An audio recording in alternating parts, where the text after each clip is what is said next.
स्थानिक स्वराज्य संस्थांचं बिगुल वाजलेलं आहे। अवघ्या 20 ते 25 दिवसांवरती निवडणुका आल्यात। प्रत्येक पक्षाचे पदाधिकारी, कार्यकर्ते, इच्छुक उमेदवार आपापल्या परीने प्रयत्न करत असलेले पाहायला मिळतात। मात्र या सगळ्यामध्ये गेल्या 3 वर्षांपासून ज्या निवडणुका रखडलेल्या होत्या, त्या रखडलेल्या निवडणुकांमुळे स्थानिकांचे, मतदारांचे जे काही मुद्दे आहेत, समस्या आहेत, त्या जिथल्या तिथे असलेल्या पाहायला मिळतात। अर्थात याच समस्या सोडवण्यासाठी आता नगरसेवक लवकरात लवकर मिळणं गरजेचंच असणार आहे। मात्र याच समस्या नेमक्या काय आहेत हे जाणून घेण्यासाठी टॉप न्यूज मराठी प्रभागांचा पंचनामा या कार्यक्रमाच्या माध्यमातून प्रत्येक प्रभागात जाऊन तिथल्या समस्या जाणून घेण्याचा प्रयत्न करताय। अशाच पद्धतीने आज मी आलेली आहे प्रभाग क्रमांक 22 अर्थात काशेवाडी डायस प्लॉट नावाचा हा पुण्यातला प्रभाग आहे। आणि या प्रभागाच्या समस्या जर मुळात जाणून घ्यायच्या झाल्या तर प्रभागात जाणं खूप जास्त गरजेचं असणार आहे, कारण मुळातच या प्रभागामध्ये मोठ्या संख्येने स्लम एरिया खूप मोठ्या संख्येने असल्यामुळे या ठिकाणच्या समस्या ज्या आहेत त्या सुद्धा खूप वेगळ्या प्रकारच्या आहेत। त्यामुळे इथल्या समस्या काय आहेत हे इथल्या मतदारांकडून जाणून घ्यायचा प्रयत्न करूयात। चला तर मग जाऊया।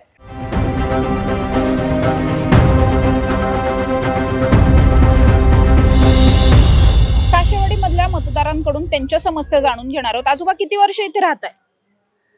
मी आता माझ्या लक्षात नाही, 72च्या आधी आलेलो आहे बघा। मग किती वर्ष झाली बघा? खूप वर्ष झाली म्हणजे। हा, आता इतके वर्ष तुम्ही इथे राहताय, तुम्ही या भागाचा संपूर्ण विकास होताना पाहिला असेल। विकास झालाय सगळं असं वाटतं का? काय कसं आता काय सांगाय आम्हाला, अडाणी माणसाला काय सांगायचे? बाकीच्या ज्या काही तुमच्या समस्या आहेत त्या सगळ्या पूर्ण झाल्यात का? का अजून काही अडचणी काय आहेत? नाही, हमाली काम करीत होतो गोडवरलं धान्य। हा, पण आता इथं सगळं ठीक आहे का? हा बरं आहे, आपल्या बसूनच असतो मी, आता काय नाही काम करीत। बाकी पाणी, रस्ते बिस्ते, लाईट सगळं ठीक आहे का? हा, तेच चांगलं आहे, बरं का अजून काय व्हायला पाहिजे सुधारणा असं वाटतं? आहे। व्हायला पाहिजे काय व्हायला पाहिजे तुमच्या सुधारणा, मते? काय व्हायला सुधारणा। पाहिजे? आता आमचं काय, आम्ही गेलोच पण हेच बाकीचं मुलाबाळाचं आपलं सुधारणा व्हायलाच पाहिजे। व्हायला पाहिजे। हा.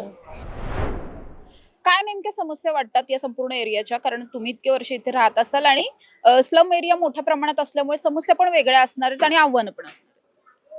सगळ्यात मोठा प्रश्न जो आहे इथे या भागामध्ये वाढता अतिक्रमण। आज या अतिक्रमणामुळे रस्ते लांब झालेत। तुम्ही इथनं जाताना पाहू शकता पार्किंगची एवढी मोठी समस्या आहे प्रचंड मोठ्या प्रमाणात, की एक रिक्षा चालक जरी एखादा ज्येष्ठ नागरिकाला आज सोडायचा असेल तर तो 10 वेळा विचार करतो। उदाहरणार्थ मी स्वतः रिक्षा चालक आहे।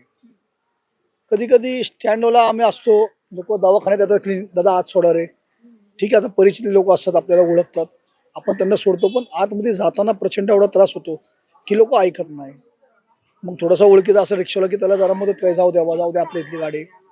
त्यानंतर इथं वाढलेली गुन्हेगारी बऱ्यापैकी ती काही वर्षांपूर्वी थोपवण्यात आली होती, पण आता जो तरुण वर्ग आहे तो व्यसनाच्या एवढा आहारी गेला आहे की त्यांच्या कुटुंबातल्या आई वडिलांना, पालकांना, त्या मुलांना सांभाळणं थोडंसं कठीण होतंय।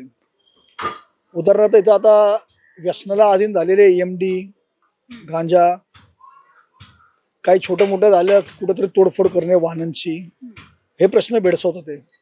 आणि सगळ्यात जो मोठा प्रश्न आहे तो अतिक्रमणाचा। तुम्ही पलीकडच्या रस्त्याला जाऊन बघू शकता, जी महानगरपालिकेने बांधलेली फुटपाथ आहे ती तुम्हाला आता दिसणार नाही, ती चोरीला गेली आहे।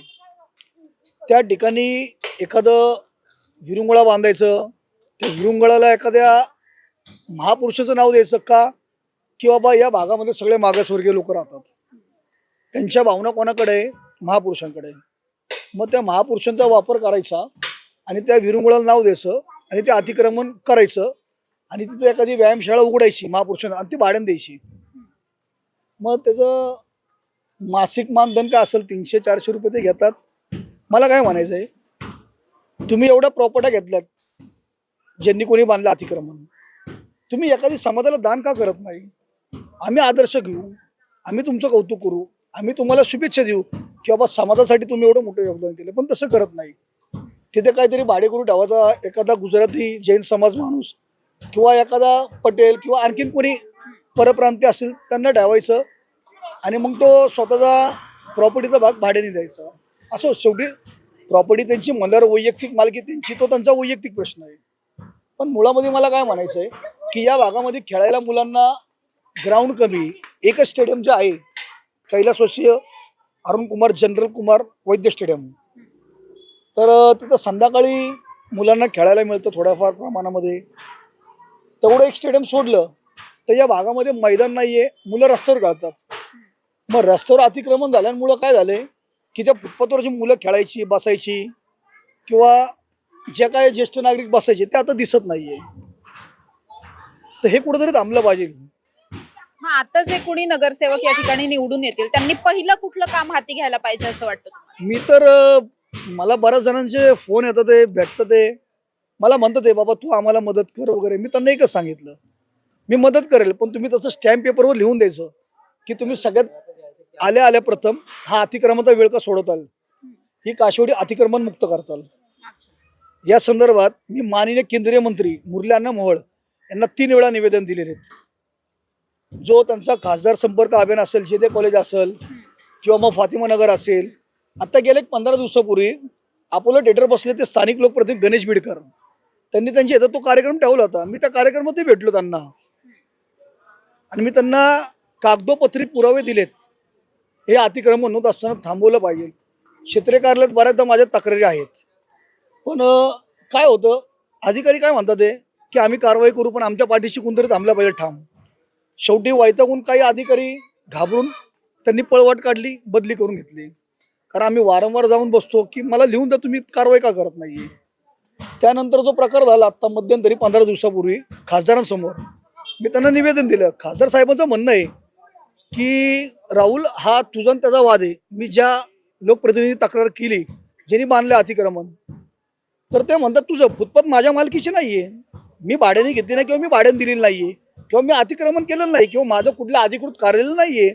मग मंत्री महोदय असं का संबोधतात मला की बाबा तुझा आणि त्याचा वाद आहे, मी त्याला कधी वादाच्या स्वरूपाने पाहिलेलं नाहीये. मी प्रत्येक प्रभागामधल्या महिलांच्या समस्या ह्या जास्त महत्त्वाच्या असतात, कारण महिला जास्त वेळ घरी असतात.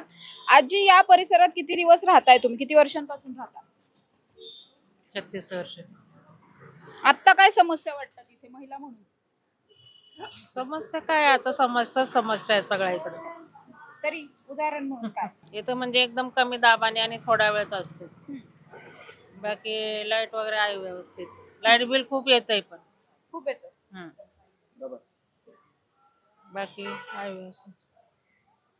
मग आता जे कोणी निवडून येतील त्यांनी पहिल्यांदा पाण्याचा प्रश्न सॉल्व्ह केला पाहिजे असं वाटतं. इतके वर्ष तुम्ही या परिसरात राहताय, खरंच विकास झाला असं वाटतं या प्रभागाचा?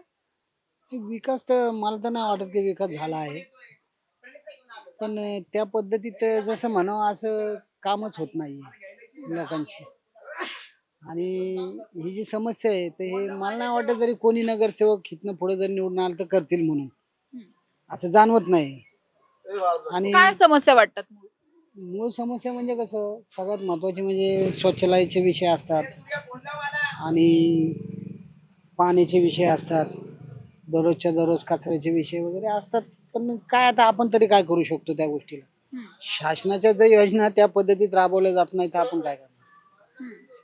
सर्वसामान्य माणसं शासनाला काय हे करणार आहे, असं होतं ना. सर्वसामान्य माणसाला कुठला न्याय किंवा कोणती गोष्ट मिळणं खूप कठीण आहे. कोणीही निवडून आलं तरी कोणी निवडून आलं तर काय करणार आहे? निवडून येऊन तरी लोक काय करणार आहे सांगा ना तुम्ही. येतात, पैसे वाटतात, जे ते त्यांच्या पावरनी जे ते त्या पद्धतीत आपले निवडून येतात. आणि आमच्यासारखं सर्वसामान्य माणसाचं काय म्हणजे काय वाटत बी नाही. शैक्षणिक पात्रता मुलांची असून त्यांना व्यवस्थित नोकऱ्या वगैरे काय मिळत नाही, कोणती गोष्ट मिळत नाही. वेळच्या वेळी मुलं नाही असे म्हणजे मुलं मग गुंडगिरीकडे इकडे तिकडे वळली जातात.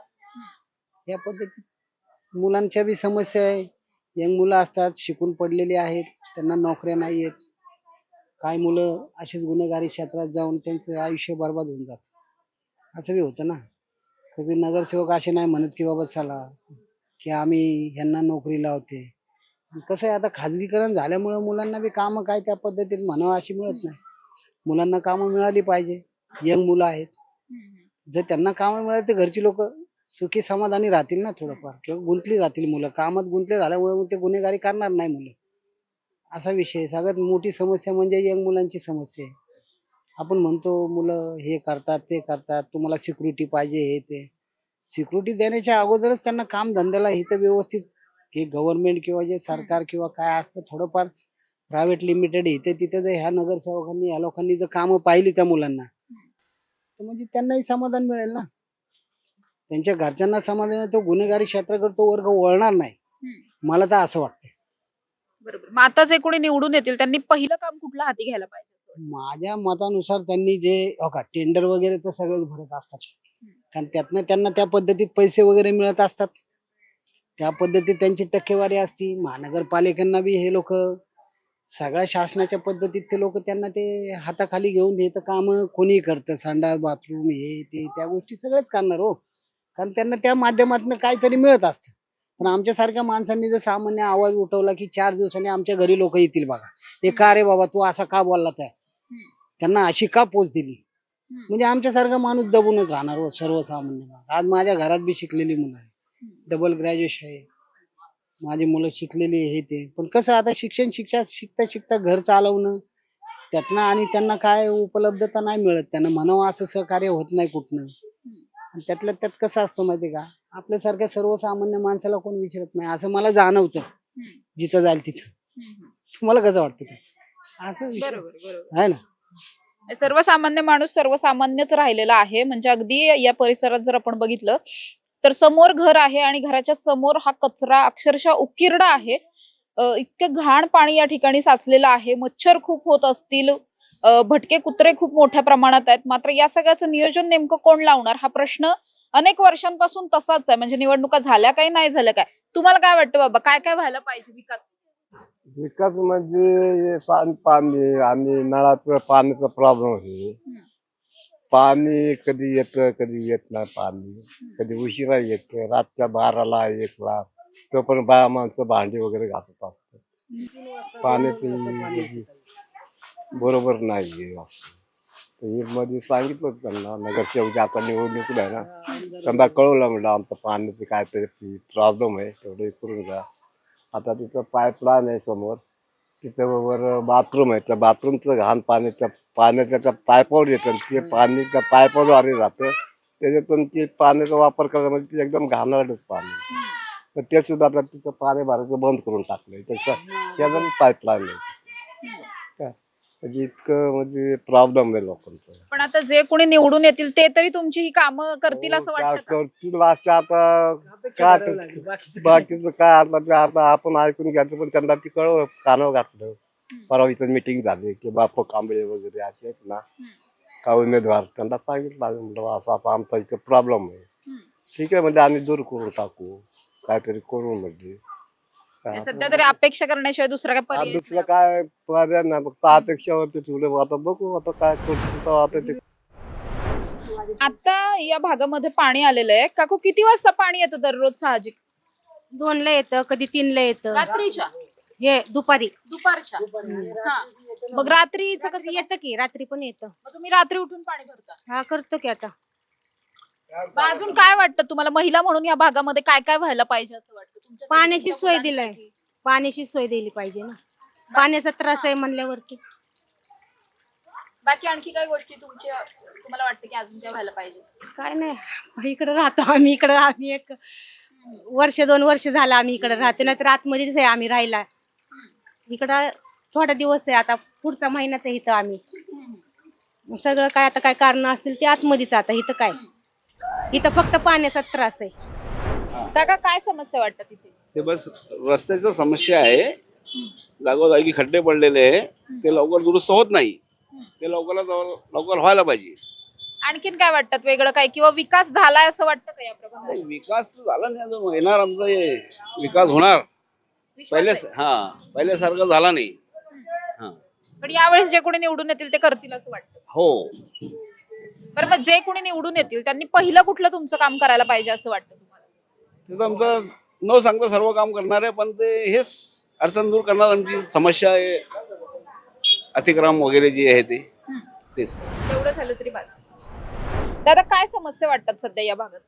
या भागामध्ये सध्या तरी ड्रेनेज लाईनचे प्रश्न असेल, पाण्याचे असेल, स्थानिक पातळीवरती बरेच मुद्दे आहे.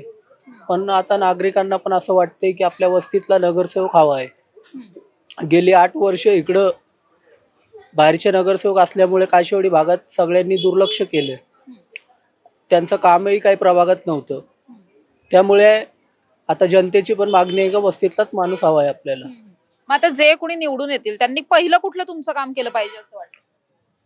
पहिला तर जनतेचे गरिबांचे प्रश्न मिटवणारा वस्तीतलाच माणूस पाहिजे आपल्याला, जेणेकरून नागरिकांना सोय होईल. नागरिकांची पण प्रशासनाकडे एवढीच अपेक्षा आहे की येणाऱ्या काळामध्ये वस्तीतलाच माणूस नगरसेवक पाहिजे. का तर त्यांना गोरगरिबांची, वंचितांची त्यांना जाण असते. बाहेरचे लोक येतात, ते निवडून येतात, 5 वर्ष येतात नाही, त्यानंतर इलेक्शन आले की लोकांचे दारोदारी येतात. मग तर लोक पण आता म्हणायला लागलेत की बाहेरचा नको, आपल्याला वस्तीतलाच माणूस पाहिजे. पण तरुण म्हणून तुम्हाला काही आणखीन या सगळ्यामध्ये विकास अपेक्षित आहे का, की तरुणांसाठी हे केलं पाहिजे बाबा? विकास तर या प्रभागामध्ये गेल्या अनेक वर्षापासून नशेचं प्रमाण लय वाढलेलं आहे. गांजा असेल आणि काही ठराविक मंडळी आहे, काही युवा तरुण पिढींना या नशेच्या आडी आणून सोडवण्याचा प्रयत्न करीत आहेत. तर येणाऱ्या काळामध्ये नगरसेवक लोक निवडून येतील तर आम्ही यावर नक्कीच उपाययोजना करू. काका काय म्हणता, या परिसरात इतके वर्ष तुम्ही व्यवसाय करताय, काय समस्या जाणवतात का अजून? आम्हाला चांगलं जाणून असं आमचे कार्यकर्ते मेन रफिकभाई शेख हे आम्हाला एवढं सपोर्ट करतायत. असं अर्ध्या रात्री त्यांना फोन करून पण बोलवलं नाही, ते घरात पैसे बिंदास येऊन घाबरत नाही. ते पण समस्या काय वाटतात? चांगलं असते. हॉटेलवाले आहेत ते लय भारी कार्यकर्ते आहेत. पण काय आता अडचणी काय असतील अडचण काय तुमच्या? नाही, ते असताना आम्हाला काय अडचण नाही येत. इकडे आतापर्यंत कुणाची अडचण नाही आली. बरं, तुम्हाला जे कोणी निवडून येतील त्यांनी काय काम करायला पाहिजे असं वाटतं? ते चांगले परिस्थिती, लोकांच्या घरात पाणी सुविधा हे ते नाही का, लोकांची अडचण आहे ते सुविधा करायला पाहिजे. आतापर्यंत एवढे नगरसेवक आलेत, त्यांना फोन करून पण नाही येत, यांनी लगेच येतात. त्यांना अर्ध्या रात्री आपण फोन केलं ना, भाई असे झालेत, तर लगेच पळत येतात. म्हणलं कुठे तू? हा घरापाशी थांबलो, घरापाशी येतात. त्यासाठी काय नाही, त्यांना अर्ध्या रात्री आम्ही त्यांच्या पाठीशी आहे. अर्ध्या रात्री आम्ही त्यांच्या पाठीशी थांबतो. वस्तीतलं पाहिजे आम्हाला, बाकी कुठलं नाही पाहिजे. काय सध्या समस्या वाटतात या भागात? काय भरपूर इलेक्ट्रिसिटीची प्रॉब्लेम आहे आणि ट्रॅफिक जाम होतो कधी कधी, आणि पाणीचा सप्लाय कधी कधी येतो, कधी कधी येत नाही पाणी, आणि इलेक्ट्रिसिटी पण कधी कधी शटडाऊन असतो, कधी कधी हे. जर याच्यावर लक्ष दिलं तर बरं होईल प्रशासनाने. पण आता जे कोणी नगरसेवक येतील निवडून, त्यांनी कुठलं पहिलं काम केलं पाहिजे असं वाटतं? पहिलं पाणी आहे मॅडम, पाणी असलं तरच लोक जीवू शकतात, पाणी नसले तर नाही जीवू शकतात. आणि ड्रेनेजची पण समस्या आहे. ड्रेनेज जरा चांगलं असेल तर वातावरण पण चांगलं असतात, लोक बिमार नाही पडतात. तरुणांचे काही वेगळे प्रश्न वाटतात की तरुणांसाठी असं असं करायला हवं? तरुणांसाठी फक्त हेच करावं लागेल की आता काय आहे, जे यंग पिढी आहे ते जरा जास्त करून ड्रग ॲडिक्शन आहे, तर त्यांच्यावर लक्ष द्यायला पाहिजे प्रशासनाने. पण जे कोणी निवडून येतील ते याच्यावर काम करतील असा विश्वास वाटतो का सध्या? असं तर विश्वास वाटतो, ते 100% करेल असं वाटतं आम्हाला. बघू आता, त्यांचं वर आहे आता मॅडम. सगळे म्हणतात करणार, पण आता बघू आता, किती करतायत ते माहिती नाही. हो, पण आतापर्यंत जे निवडून आले त्यांनी तरी ही सगळी कामं केली की नाही? केलेले आहे, भरपूर कामं केलेले आहे, पर थोडंफार आहे. आता काय सगळं काम एकत्र होऊ शकत नाही, थोडंफार होतात, थोडंफार नाही होतात. किती वर्ष काशेवाडीत राहताय? 40 वर्ष आलं. पैदाशत माझी इथे. मग आता या 40 वर्षात विकास झाला असं वाटतं काशेवाडीचा? विकासाचं नाही बोलू शकत, पण आजच्या परिस्थितीमध्ये बारकी बारकी पोरं जे नशेच्या आदी व्हायला लागली आहे, त्याच्यावरती प्रशासन काम करायला लयच म्हणजे जरूरत आहे, त्याची कमी पडतंय. कारण 15 वर्षा ते 18 वर्षापर्यंत पोरं MD, गांजा, चरस हे लय जोरा नशा करतात. रात्री 12 वाजे 1 वाजेपर्यंत त्यांचा नशेचा प्रोग्राम चालू होतो. त्याच्यावर काहीतरी कारवाई करावी ही आपणच नम्र विनंती आहे. अजून काय या प्रभागामधल्या समस्या वाटतात ज्याच्यावरती जे कोणी निवडून येतील त्यांनी ही कामं करायला पाहिजेत? मी 4 नगरसेवकांना बोलणार की तुम्ही हे नशेच्या विरोधात काहीतरी काम करा, बाकी तर नाही बोलू शकत काय. पण हे नशेले पोरं जे वाटोळ व्हायला लागले चांगली चांगली पोरांची, त्याच्यावर जरा 4 नगरसेवकांनी काम करावं हेच आपल्याला. तेच रस्ते बंद केले सगळे, गाड्या लावून लावून. आणखी काय व्हायला पाहिजे मग अजून? सोय करा की आमची गरिबांची. तेवढं केलं तरी होईल. बाकी लाईट, पाणी, वीज वगैरे असं काही नाही, लाईटच तर पाण्याच तर दिवसभर नसते, येते जाते असंच. मग जे निवडून येतील त्यांनी पहिलं कुठलं काम केलं पाहिजे असं वाटतं? सगळे काम करतात आमचे नेते, सगळे चांगले. आमचे रफिक भाई काय पण समस्या घेऊन गेलं तर करतात. ये सारे कर का कर रहे ये पेपर जमा कर रहे चुप बैठ रहे 15 साल पहले पण ऐसाच करे अभी तो भी क्या करे अभी पण पेपर जमा करे ये सारे मग किती वेळा पेपर जमा केले लय वेळा केले काम होत नाही सर केव्हा झाले मी 15 वर्ष पहिले पण केलं आता पण केलं आता 6 महिन्यापूर्वी केलं नाही का हे सारे ते काय आहे की इथं गल्लीवाले सगळे पण काम नाही होत पुढे 20 वर्ष पहिल्याचं नाही झालं तर आताच काय होणार आहे का हे सारे नाही होत गरीबाकडे पण ध्यान देत म्हणजे आता सध्या तर आहे म्हणजे व्यवस्थित तसं काही हे नाहीये काही म्हणजे पाणी ते तर आहे फक्त ते चेंबराचा काही प्रॉब्लेम आहे तेवढं सोडवा किती वर्षांपासून ह्याच अडचणी आहेत?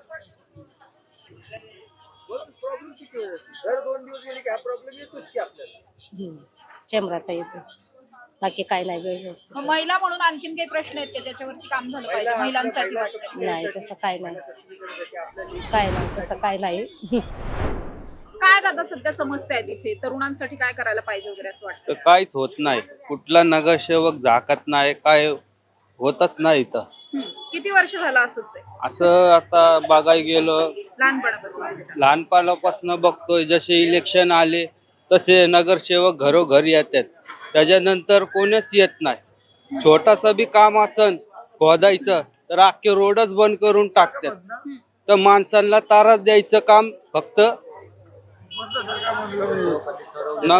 नगरसेवक असे करतात आरोग्याचे काम करत नाही काय नाही फक्त बोलतात उद्या या परवा या याला फोन लावतो त्याला बोलतो एवढंच यांचे बहाणे आहे आता जे कोणी निवडून येतील ते या सगळ्यावर काम करतील असं वाटतं का? आता आम्ही ठरवलोय जे आमच्या समस्या जाणून घेईन आम्ही त्यालाच मतदान करणार आता 7.5 गेली आता पनोती घालायचं काम आम्ही करणार प्रभाग क्रमांक 22 अर्थात काशेवाडी आणि डायस प्लॉट या प्रभागामध्ये आज दिवसभर आम्ही फिरलो इथल्या नागरिकांच्या समस्या जर जाणून घ्यायच्या झाल्या तर मुळात खूप छोटे छोटे रस्ते या परिसरामध्ये आहेत लहान लहान घरं आहेत अनेकदा अग्निशमन दलाच्या गाड्या असतील किंवा ॲम्ब्युलन्स असतील ते आतपर्यंत येऊ शकत नाहीत हा मूळ मुद्दा आहे दुसरीकडे आपण बघतोय की अस्वच्छता खूप मोठ्या प्रमाणात आहे पाणी प्रश्न आहेत मात्र या सगळ्याच्याही पलीकडे जाऊन या संपूर्ण परिसरामध्ये या प्रभागामध्ये तरुण मुलं जी आहेत तरुणाई जी आहे ती नशेच्या आहारी जाती असं इथले पालक मोठ्या प्रमाणात सांगताना ऑन कॅमेरा आणि ऑफ कॅमेराही सांगताना पाहायला मिळतात